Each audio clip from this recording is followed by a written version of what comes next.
Howdy everybody. I pray this video finds you blessed.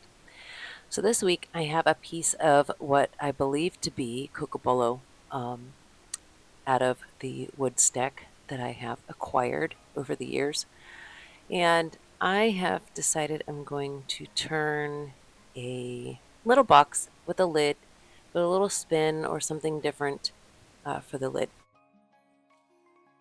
I mounted this with hot glue because I was going to do a mortise in it at first. And then I changed my mind. Um, and I don't know what I really don't know what I was thinking. I had so many different ideas going in my head at this point on what would be best. And I was just kind of wanting to just turn. And so I said, I'll just figure it out as I go.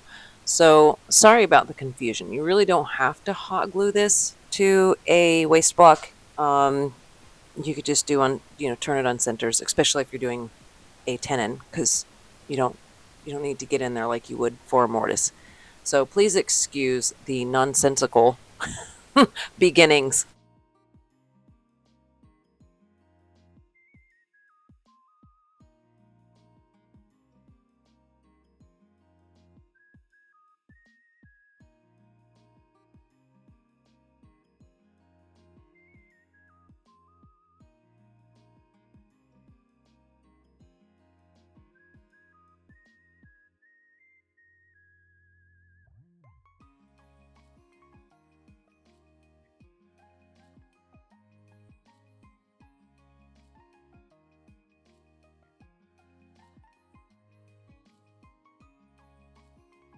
Make sure you keep your tools sharp throughout the turning process with Cocobolo. It isn't easy wood to turn, but it is dense.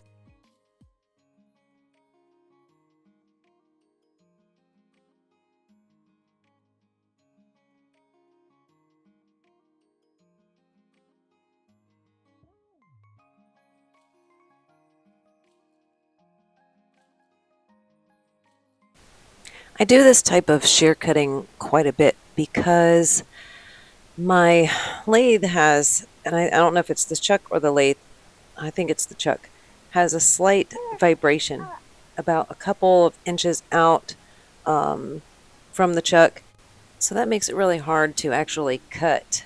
It just kind of bounces your tool, and it's very frustrating. So I can get a better and a smoother cut by shear cutting. And I totally forgot that that was an issue with this chuck until I started turning again and realized that's why I did a lot of shear cutting, is because of that. Anyway, if you hear baby coos, it's because I am babysitting my great niece. She is almost 2 months old, and I am in heaven.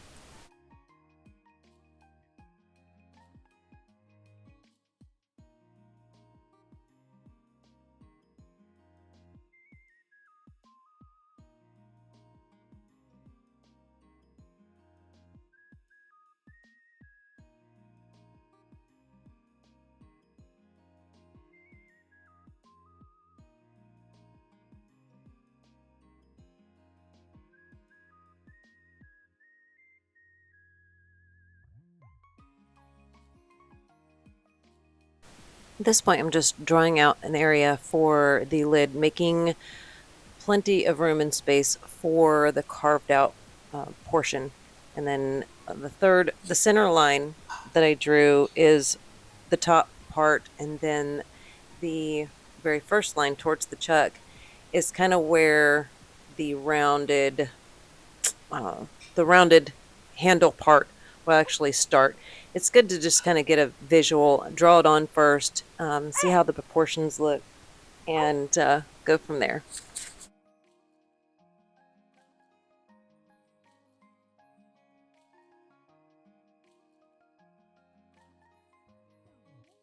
I have found that sanding with the grain with Cocobolo was an absolute must in between every grit. I was getting lines no matter how much I sanded it, unless I sanded with the grain.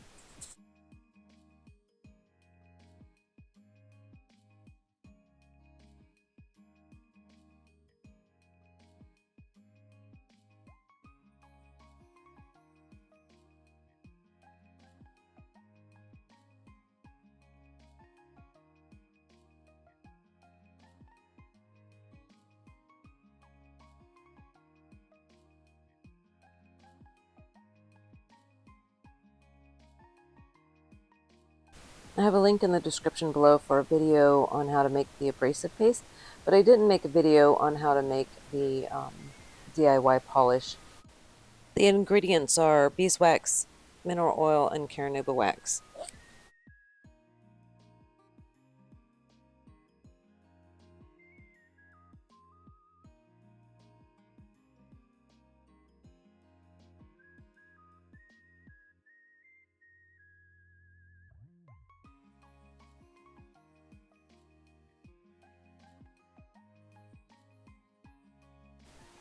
If I were to do this over again, I would have made the side towards the chuck the pot, the larger pot side, and then the side towards the tailstock, the lid. That way I could go ahead and hollow out the pot and then make the lid according to the pot versus the pot according to the lid.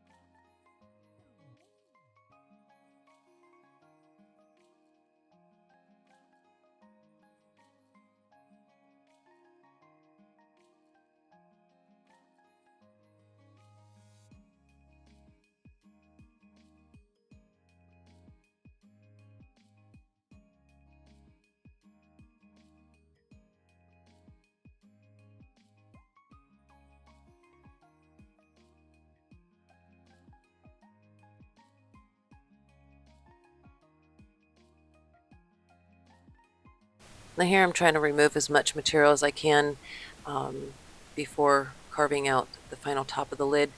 Getting that narrowed down now as much as possible will save a heck of a lot of carving later on.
I'm just eyeballing and making sure that there's enough material there, and to decide where my hole is going to be. To start out, I drilled a smaller hole and then did a bigger hole, just so I could draw out to finalize exactly how how the handle on it that I was going to carve away is going to sit.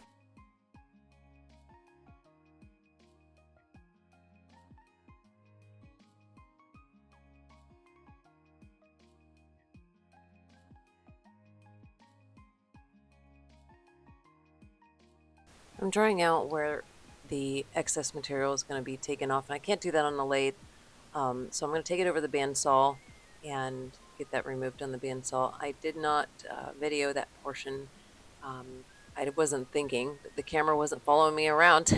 I can't afford a cameraman to follow me around. But anyways, and I just went over there and cut it, and I was like, oh darn, I forgot to record that.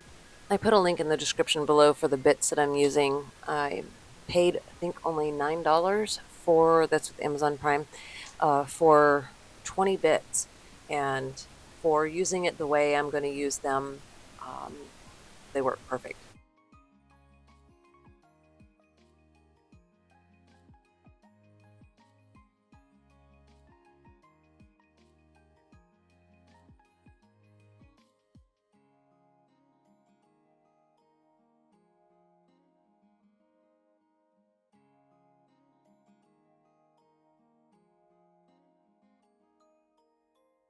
The total carving time was probably, I don't know, I want to say maybe a half hour. When you're in the shop, you kind of lose sense of time.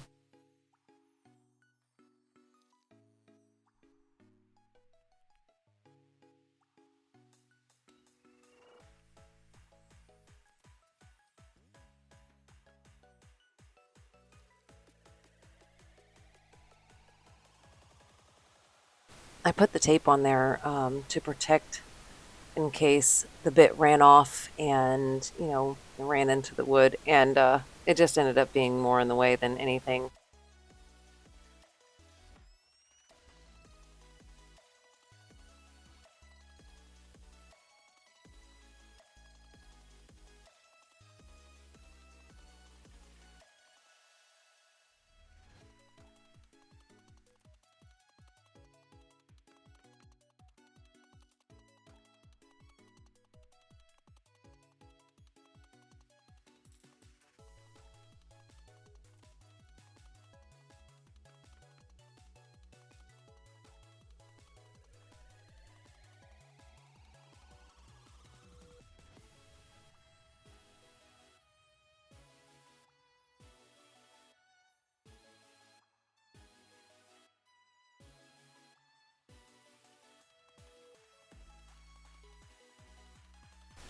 I'm sorry I didn't leave in shop noises.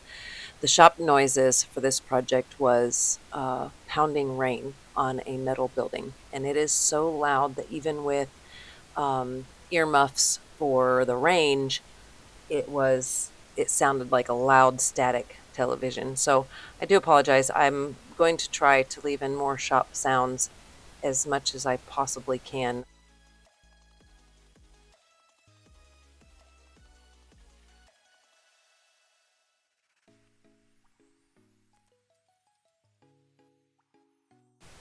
Now, I left the lid in a chuck to hold on to it so I could video it a lot easier. Because the way my camera uh, arm is and everything, it was much easier to film it this way. There wasn't really much I had to connect it to if I were to set it down on my bench. So um, for you, uh, not filming it, it might be easier to pull the chuck off the lathe and just have the lid in the chuck, but still holding onto it to make it a little easier to manipulate, move around in different angles so you can get in there better. I think that's why it probably took a little bit longer for carving this because of the awkward angles and having to move it around so much on the lathe and being limited. So just a heads up for you.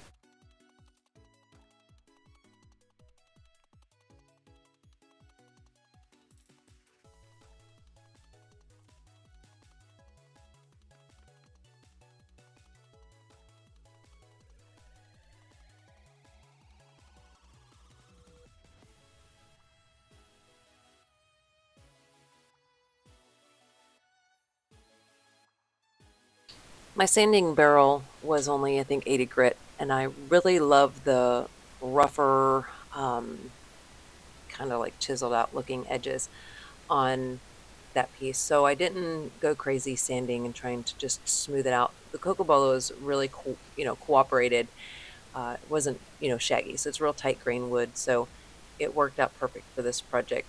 I can't say it would work for other woods. I do have another piece that I'm going to try this method with, and I don't know what kind of wood it is, but it already seems a little difficult. So um, we'll see.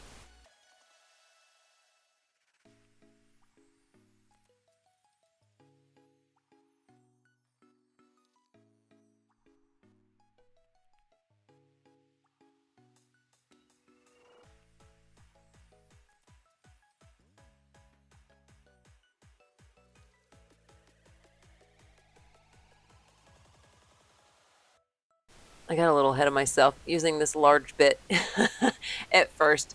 And I was like, all right, I'm going to burn a hole through this thing before I actually get all the way through it. So I did switch to a smaller bit um, and then go back to the larger bit. But I had just done this on another piece and it went through it just fine, the larger bit. But this Cocobolo, it's a different animal.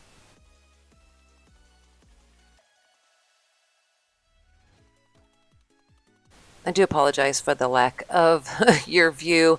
I just used a 1/2 inch round nose negative rake scraper for finishing off the inside of this piece. It just seemed a lot easier to get in there with that than anything else, considering the limited amount of space. And someone had asked me what the angles were on my negative rake, and I don't remember. I literally just set up my sharpening tools according to what was already on there, and I didn't measure it.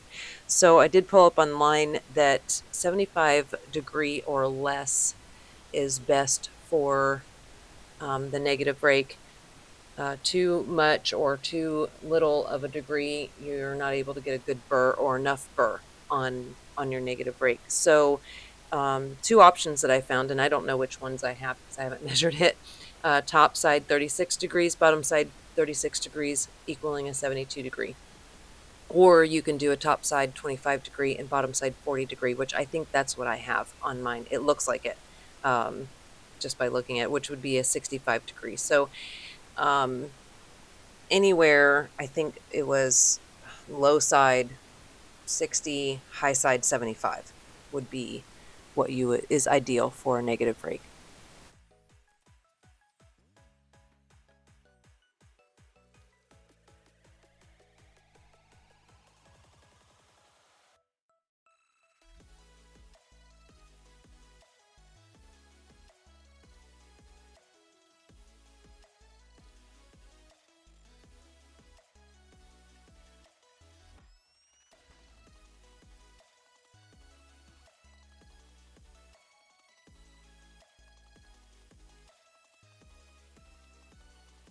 I made this jig that I'm fixing to show you for doing a vase at one point, and it's been useful since for other pieces.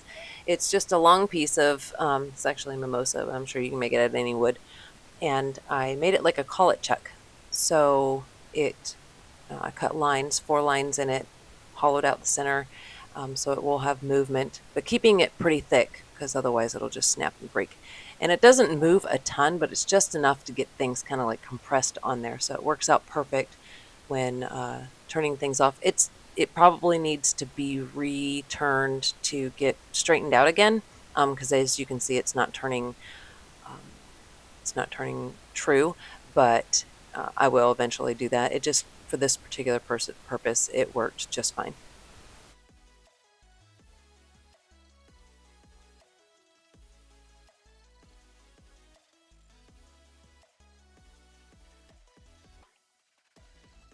I left the bottom without burning my logo on it with a hand burner because I knew I was going to get my laser engraver set up and get that done.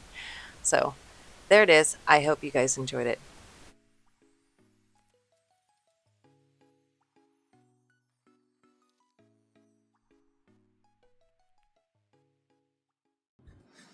So that is that. Nifty little jewelry container. You can see I have a little bit of a indent nipple in the bottom.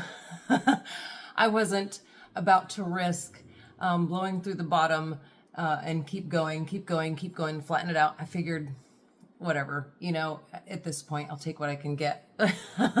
Getting back into it, I was inspired by a image I seen on Pinterest, and the image was segmented, or they just had 3 or 4 different woods glued together, and it was a very rustic piece, which I love. I love, this part of it makes it look very, I can't say primitive, but primitive, I guess, best word. It's not hand carved in a sense to where I took a hand chisel and did it, but that carving tool makes some quick work out of this hard wood. So thank goodness for that. Now I have to admit, this was supposed to be a garlic den. I was going to show you how I made my garlic den, because I buy a lot of garlic in bulk, and when I break the cloves up, I stick them in here, and the holes are for, breathing, so they don't sit in there and go bad or rot or moisture or whatever makes them go nasty. But after I turned this, and I was like, this is such beautiful wood. I mean, this is beautiful wood too. I think it's called Curly Nara or something. I'm not 100% sure. It was in a pile, and I used it. I blew out the bottom on this one, and that's the reason why I left that alone. Because I had already blew out the bottom, made this one too thin. I had to glue on a piece of walnut, which, I mean, it looks beautiful. So if you decided to do that and make even the lid, say, out of a different wood, that would be beautiful as well. I mean, the possibilities are endless with this. I just really liked incorporating this hand carved top. Plus, when I'm cooking, I can easily pull that off, get what I need. Matter of fact, I can just hook it on my finger, get what I need, boom. And because I'm a go, go, go, go, go, I don't have time to be fooling with appliances and things that just don't work and aren't ergonomic and get in my way and make a mess. And so that's why I was like, I need a garlic den. So that's what this was intended to be. So yeah, and I also laser engraved the bottom of that one as well. And it's nice because you can pre-shake all your skins and stuff off your garlic if you need to. Stick your finger in there, that lid ain't popping off. There you go. I mean, this could be used for so many other things too, this idea. And I think putting that neat little lid makes that purposeful as well, not just for looks, but just to make the whole piece, I don't know, easier to use. So there it is. Sorry the video is out a little late. We were doing gardening work. We had to build a whole new compost bin. We had a bear last year tear up my other one, and we had to move it and make it bigger, and because we have a lot more, you know, garden debris since we're growing a lot more. And so anywho, yeah, it's a bit busy this week, so I'm sorry about the late video, but anywho, y'all have a blessed week, rest of the week and weekend and Labor Day weekend. I don't know when, I think that's this coming. I don't know what date it is. I'm a stay-at-home homeschool mom. I don't know these things. Anyways, take care, y'all.